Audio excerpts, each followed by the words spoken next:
Are Canadians being misled on the issues that matter most, from Trump diplomacy to abortion allegations?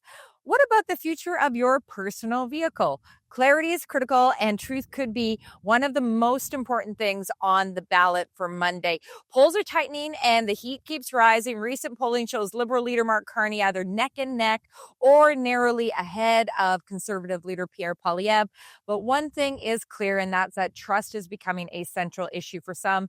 Bloc Quebec Leader Blanchet took sharp jab at Carney this week, accusing him of misrepresenting Donald Trump's views on Canada, calling it a stunt.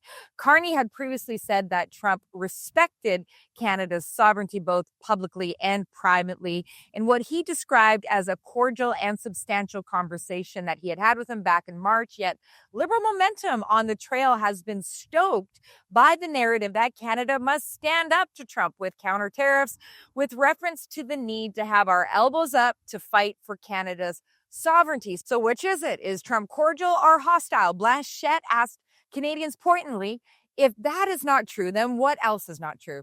Anna Poilievre, wife of the Conservative leader, also called out Carney for claiming that her husband would use the notwithstanding clause to restrict abortion, something that Pierre Poilievre has never said. In an interview posted on X yesterday, Anna Poilievre pointedly said of Carney that he is lying. And in a striking moment in Ottawa recently, Alberta Premier Danielle Smith also accused Carney of saying one thing in English and another thing in French, one thing in private and another thing in public. Is this just political brain fog, or is Carney being deceptive? You decide.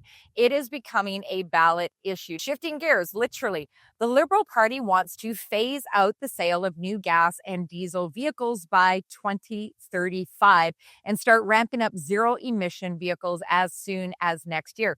But do Canadians agree? Do they want this? Well, a new Ledger poll commissioned by the Canadian Taxpayers Federation says not really. 54% of Canadians oppose the ban. Just 36% support it.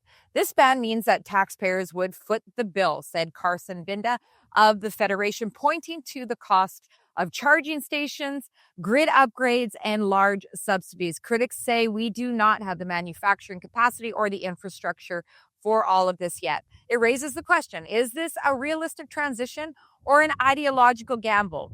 Meanwhile, key ridings are heating up. Pierre Poilievre's own seat in Carleton, Ontario, long considered safe, is now under pressure.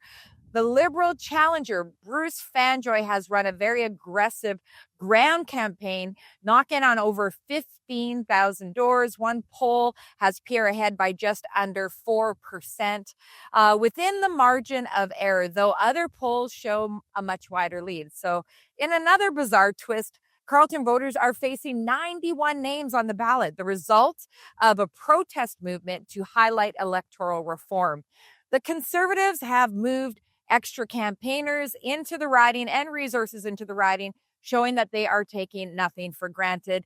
And it's not just Carleton. NDP Leader Jagmeet Singh could lose his seat in BC, with some polls showing him in third place. And Green Leader Elizabeth May's riding is a current toss-up between her as the Green candidate and the Conservatives. Well, Monday night will be one for the books. If you haven't voted yet, please make your plan now and make sure you give yourself extra time, as lines may be long.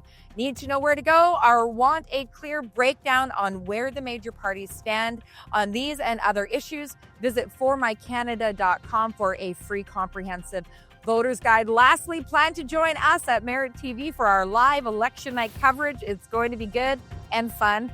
This is what voters need to know. I'm Faytene, reporting from New Brunswick for Merit TV.